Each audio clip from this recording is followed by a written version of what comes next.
بالله من الشيطان الرجيم بسم الله الرحمن الرحيم الحمد لله رب العالمين والصلاة والسلام على أشرف المرسلين سيدنا ونبينا ومولانا محمد وعلى آله وأصحابه أجمعين.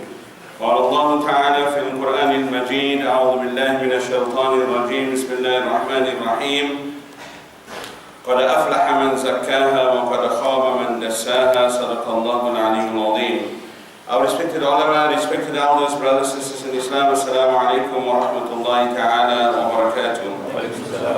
All praise is due to Almighty Allah subhanahu wa ta'ala, the one, the creator, the cherisher, the sustainer, and our salam, salutations upon the Holy Prophet Nabi Muhammad sallallahu alayhi wa sallam, his family and his illustrious companions. قال رب اشرح لي صدري ويسر لي أمري واحلل عقدة من لساني يفقهوا قولي. Our khutbah today deals with the concept of freedom of sin. And you must be wondering how you can become free of sin. And we find that this particular topic has been discussed by many of the great ulama, and obviously coming from the Holy Prophet Nabi Muhammad sallallahu alayhi wa sallam. The first question we ask is why and how do people fall into sin? Why does it happen? No matter how pious we are, no matter how good we are, no matter how preventative we are in many aspects of our lives, we fall into sin. And knowledge of the causes and then of managing them wisely with the intention of ultimately removing them is one of the fundamental ways of overcoming the disease of sin. Remember, Allah subhanahu wa ta'ala clearly illustrates in the Holy Quran that Allah subhanahu wa ta'ala speaks about the disease of the heart. And Allah is not speaking about the physical disease. He's speaking about spiritual disease. The sickness of the heart and the sickness of the mind and the sickness of behavior. And that is why Allah subhanahu wa ta'ala says, فِي قُلُوبِهِمْ مَرَضٌ فَزَادَهُمُ اللَّهُ مَرْضًا. Allah says their hearts are sick and they are increasing in the sickness, says Allah subhanahu wa ta'ala. And that is why we find that the spiritual aspect of the heart is very important in the life of a Muslim. For example, you can be making salah 5 times a day. But if you come and make salah not with the intention only of pleasing Allah and submitting yourself to the will of Allah, then there is no salah. That is why the Prophet sallallahu alaihi wasallam said, he said, "La salah illa bihudur al-qalb." That if your heart is not there, then there is no salah. And this is a very important aspect of the deen. And that is why there are general and specific causes of sin, whether they are the sins of the body or the sins of the heart. And we're going to be speaking about this and having an understanding of the guidance from the Quran and Sunnah of the Prophet Muhammad sallallahu alaihi wasallam. Generally speaking, people fall into a particular sin as a result of 4 main causes. The very first one is the lack of knowledge. The second one is the influence of shaitan. The third one is the nafs, or what you call the lower self. And the fourth one is friends and peer groups, the people that we associate with. And we're going to categorize this and deal with this in the context of the Quran and Sunnah. Firstly, we speak about the lack of knowledge.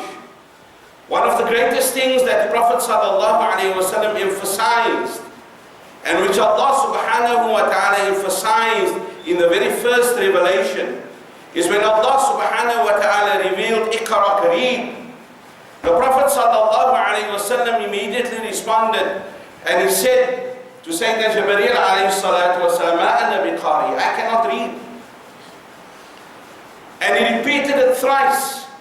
Sayyidina Jibreel alayhi salatu wasalam then embraced him, squeezed him towards, as you say, his chest. And then he said, "Iqra bismi rabbika alladhi khalaq." Read in the name of thy Lord who created you. Now this is a very important aspect of the understanding of knowledge. Why do we gain knowledge? Every type of knowledge comes from Allah. Understand that very clearly. For if you make the statement that knowledge does not come from Allah, then you are in fact saying that there is another ilah which is the source of knowledge. And we need to understand that very clearly. And we find that when the Prophet ﷺ was said, Iqra, read in the name of your Lord, the Basmala, the Bismillahir Rahmanir Rahim, Bismi Rabbikal Ladhi, is a very important aspect of one's life. That when you seek knowledge, you seek it in the name of Allah. The knowledge that you attain at the universities, the tertiary institutions, or to some of us the secular institutions, even that knowledge stems from Allah. All the kinds of sciences that you study, be it the economic sciences, the social sciences, or the political sciences, all comes from the Quran and the Sunnah of the Prophet Muhammad sallallahu alaihi wasallam. We just don't realize it.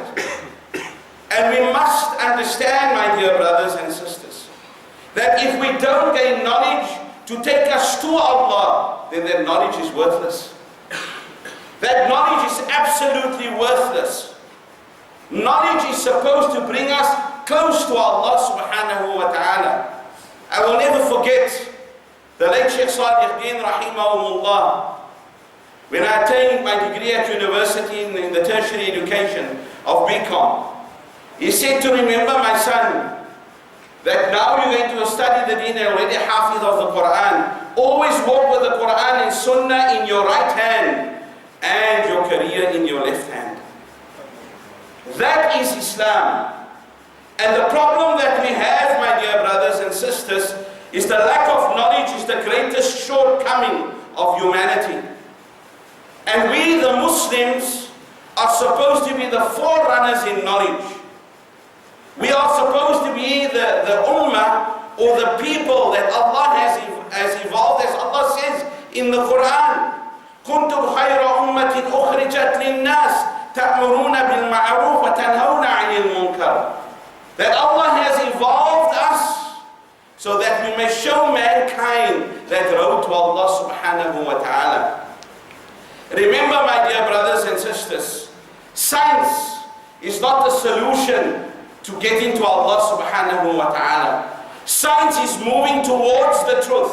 Islam is the truth revealed more than 14 or 1500 years ago. Understand that very clearly. For every statement of the Quran dealing with science is the absolute truth. A number of years ago, I think between 1980 and 1990, there was a conference in Saudi Arabia, in Jeddah, where all the gynecologists and obstetricians and embryologists of the world and scientists of the world attended this conference. And a professor by the name of Professor Keith Moore, he presented a paper and he explained the development of a fetus in the womb of the mother, stage for stage. He then explained and he said that all these stages have been given by Allah in the Quran. Go to Surah Al-Hajj and you will find it there. And he said it was impossible for a human being like Muhammad sallallahu alaihi wasallam, who had no scientific background, to so perfectly describe the development of the embryo in the womb of the mother. It could only have been the creator of man. And at that very moment, 24 scientists embraced Islam. Why? Because of knowledge. The understanding. Professor Keith Moore himself became a Muslim.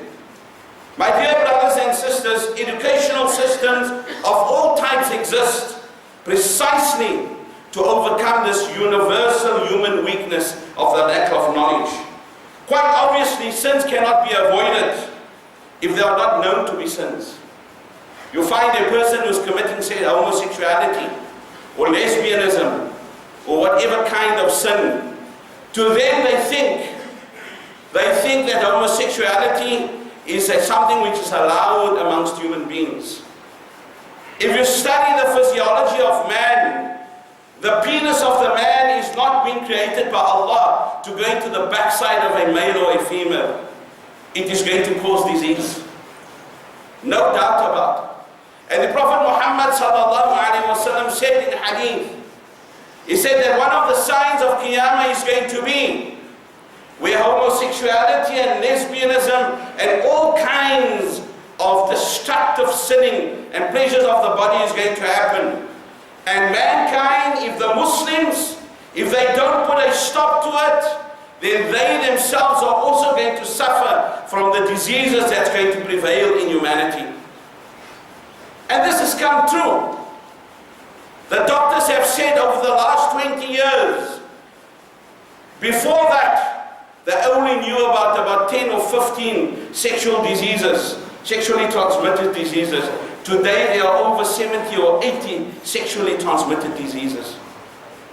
And a professor by the name of Ron Lieberman at a conference in Gambia, he said, there is only one way to stop these diseases from spreading, is that man moves back to what they call the sin that mankind understand, that to commit adultery, to commit homosexuality, lesbian and all that it is a sin by God. If they follow that route, then all these diseases is going to disappear. This is a non-Muslim making that statement, and yet we Muslims ourselves, we say we need to be tolerant of homosexuals. I always say this with absolute clarity. The only reason why I like Robert Mugabe, he said we must get rid of all the homosexuals in Zimbabwe. That's the only reason I like him. And one thing I can tell you, my dear brothers and sisters, many of the people of Africa, they're not homosexuals at all. The first case of HIV/AIDS, or whatever you want to call it, did not come from Africa. The West wanted to pin it in Africa. It happened in America. It came from San Francisco. And where's San Francisco? Near Hollywood. And this is where all the diseases are coming from. And they're putting it on Africa. It did not happen in Africa. If you find cases of homosexuality in Africa, it is very minimal. Most of the homosexuals you find in Europe and in America and all the European countries, sadly to say, it is a disease here, even in the Western Cape. Where you find people supposed to be imams. He says, I'm an imam, and we go study Islam. And he says that he's a homo, he's a gay imam. The word gay means to be happy. So you want to be happy in sin? Then be happy in sin. I don't have a problem with that. I don't have a problem with that at all. But don't say that you are a Muslim, because it is haram. And don't say to me, my dear brothers and sisters, we need to be tolerant because living in this country. No. The knowledge of the Quran tells us absolutely it is totally forbidden according to the Sharia. The Sunnah of the Prophet Muhammad sallallahu alaihi wasallam says they must be killed. And remember, tolerance is based upon what? The Prophet sallallahu alaihi wasallam said that I have been sent with the uprighteous deen, Hanifan Samha. Now if you want to be tolerant, the tolerance is based upon the Quran and Sunnah. The tolerance is not based upon how we want to interpret the Quran and Sunnah. It is based upon the example of the Prophet Muhammad sallallahu alaihi wasallam and the Sunnah of the Prophet sallallahu alaihi wasallam. My dear brothers and sisters, when we speak about knowledge, we find that knowledge has been ignored by our community. Learning and acquiring knowledge is the duty of every Muslim, male and female. Understand that very clearly. The more our women in our society are educated and have knowledge, they will be the best teacher to our children. For the Prophet ﷺ said, the first teacher of every child is the mother. Sheikh Abdul rahimahullah, one of the great saints of Islam, when he was born, he fed on the breast of his mother. Now you know the Quran itself has its own miracle. It had, because it is Kalamullah. And when she used to feed Sheikh Abdul Qadir Jilani on her breast, she used to recite 15 juz of the Quran, because she was hafidah of 15 juz of the Quran. When he became a young boy, at the age of 4 or 5, they sent him to madrasa. They said to him, he must read. He started reading the 15 juz by his memory. How did it happen? From the mother. The miracle of feeding and reciting the Quran. When when a child's a baby. When you make my child and your child accustomed to the recitation of the Quran, it is inherent and within their fitrah. Remember, my dear brothers and sisters, most of us will say we cannot speak Arabic. The Arabic language is going to be the language of the Jannah. And even if you say you cannot speak Arabic here on this earth, you're going to be able to speak Arabic on the day of Qiyamah. You know why? It is the language of your ruh. For your ruh has come from the Jannah. And understand that very clearly. And that is why, my dear brothers and sisters, we cannot go to the Masjid every day and pray 5 times a day and neglect the important duty of gaining more knowledge. The two must go together. It has to go together. Doing the one and neglecting the other and still imagining that we are improving as Muslims is one of the greatest delusions of our time. And we need to understand that, my dear brothers and sisters. My dear brothers and sisters, do you know, even when we grow up, you know, sometimes, and I'll explain the madrasa system that we have here in the Western Cape, almost probably throughout the world, where our children have learned to recite the Quran, they've learned to take wudu and whatever, and say, Alhamdulillah, that's enough. They don't need any other kinds of knowledge. They must now become, you know, a professional and earn money or whatever the case may be. And we stop learning. And I cannot paint all the adults with the same brush. There are many of our Muslim brothers, alhamdulillah, who go to classes to understand the Quran and Sunnah of the Prophet Muhammad sallallahu alayhi wa sallam. But we need to say to ourselves that why are the masajid? The masajid are empty for the rest of the week. The masajid have become what you call the elephant white houses of the ummah. Knowledge is supposed to spread from the mosque of Allah.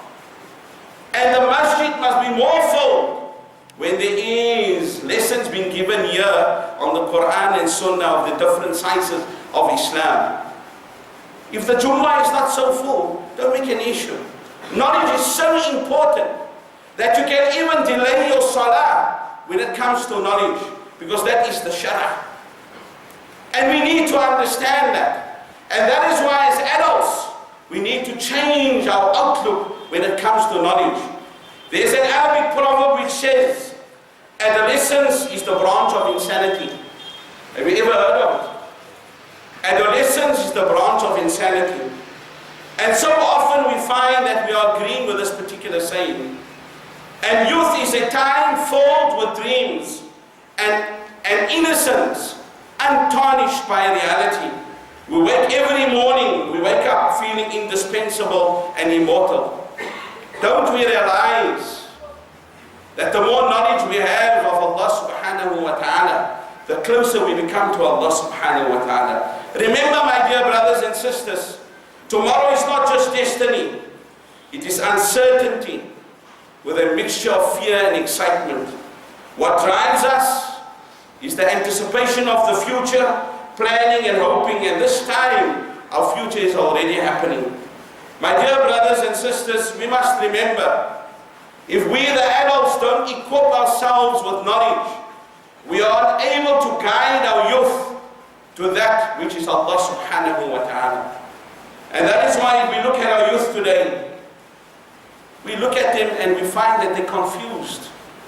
They're totally confused. And I've said this before. The youth will come to me and say, Sheikh, what madhab do you follow? I said, I don't follow any madhab, I'm a Muslim.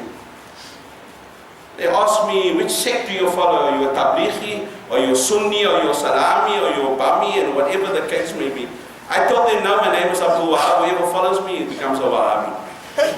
What I'm trying to say, my dear brothers and sisters, the youth are growing up so confused, and reality has still not hit them. And you know why? Because of our lack of knowledge, we are unable to provide to them a kind of Islam which is broad, which is understanding, which is tolerant, and which says to them that if I go to Mecca and I stand next to my Muslim brother who stands with his hands next to his sides, it also comes from the Prophet Muhammad sallallahu alaihi wasallam. But we don't.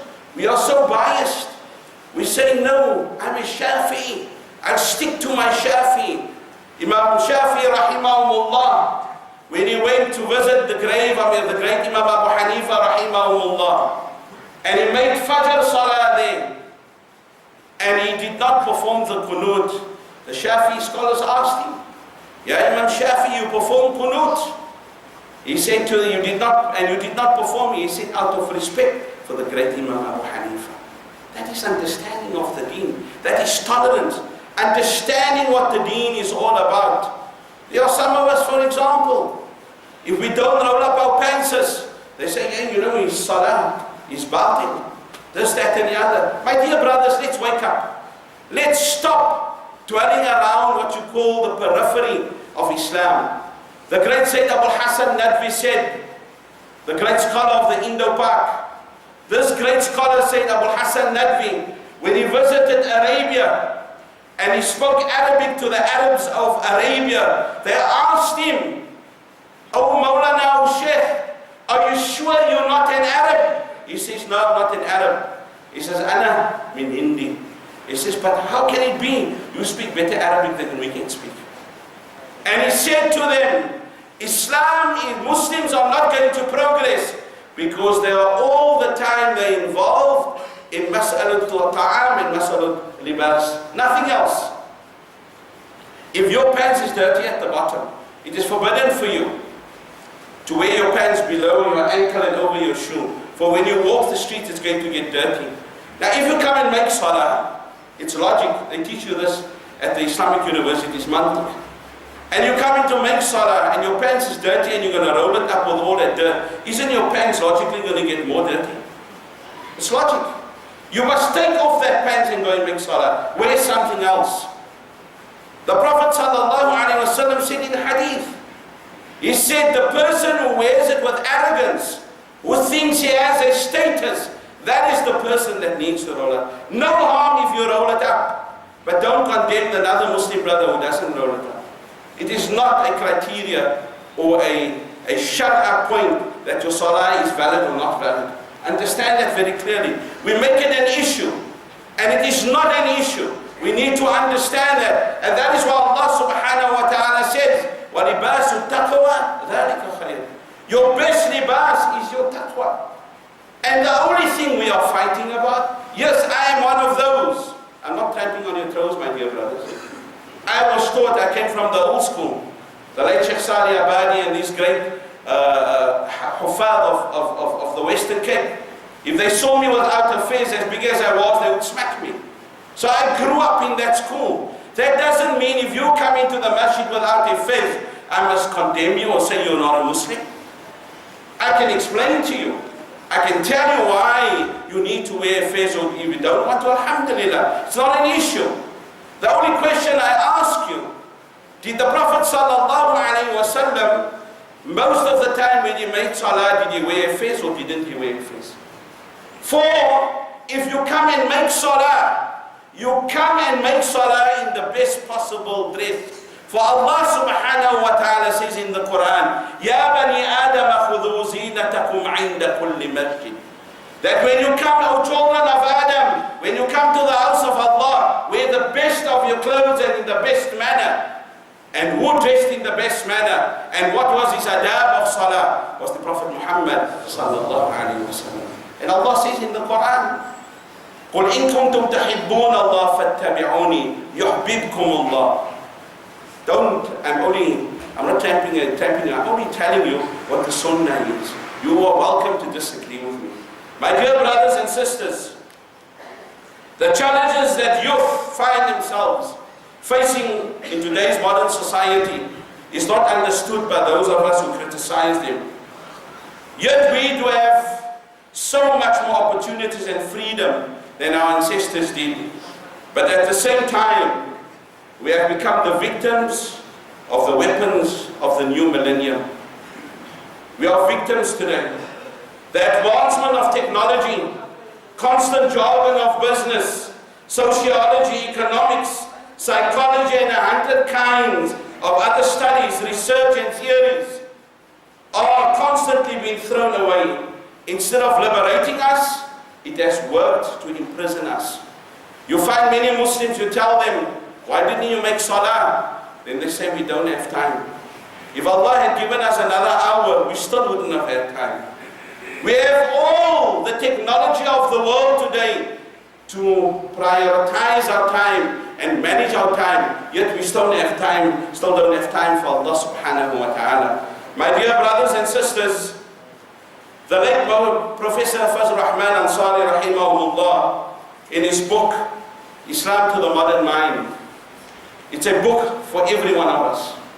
If you have the opportunity, go and read it. He points out and he says that the philosophy of change is based on the pursuit of knowledge.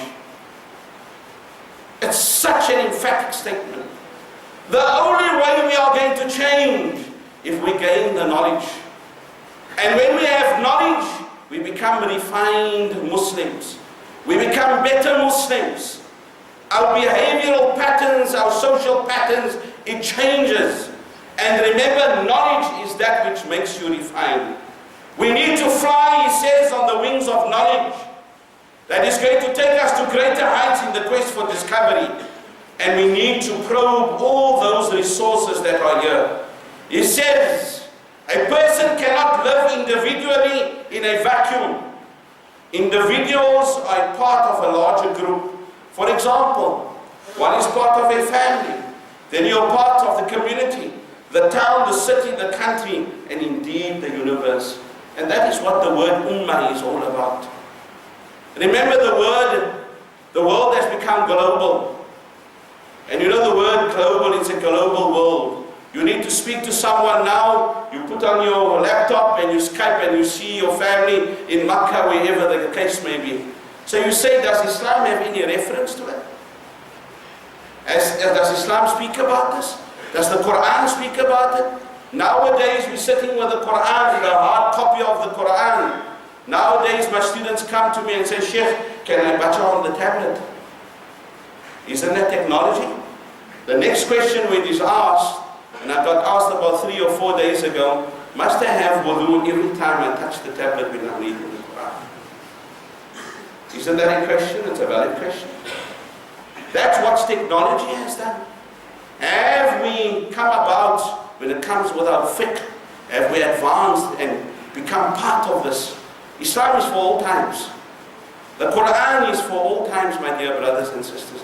And we need to move with the Quran and Sunnah of the Prophet Muhammad sallallahu alaihi wasallam. My dear brothers and sisters, I've only touched on the periphery of this particular talk, the freedom of sin. And the only time you're going to be free from sin is that if you seek the knowledge that Allah subhanahu wa ta'ala wants us to seek. Become a doctor, become a lawyer, become anything that you want to be, a professional. But remember, whatever you do is supposed to take you to Allah subhanahu wa ta'ala. And that is important. When you study Roman Dutch law, South African law, all these things, then remember, have as good as a knowledge of Islamic law also. Because we're facing with a problem now. The Muslim Marriages Bill is going to come into legislation. And I was discussing it the other day. And you know, the guys who are just getting married to another woman and another woman and another woman, sorry guys, you're very much in trouble now. You're going to have to submit, you know, how much you earn a month, where do you work, and whatever, if you can afford to get married to another woman. The things are being cut, my dear brothers. And then there are going to be some women who are going to say that if I get married to you, part of my contract is that you get married to another woman, then I'm going to divorce you. Are you going to allow it? When Allah has given me and you the right in the Quran to get married to more than one woman, how are you going to, you know, relate that to the Quran and the law that they are trying to pass in legislation? It requires people of knowledge to deal with it. People of knowledge to understand it.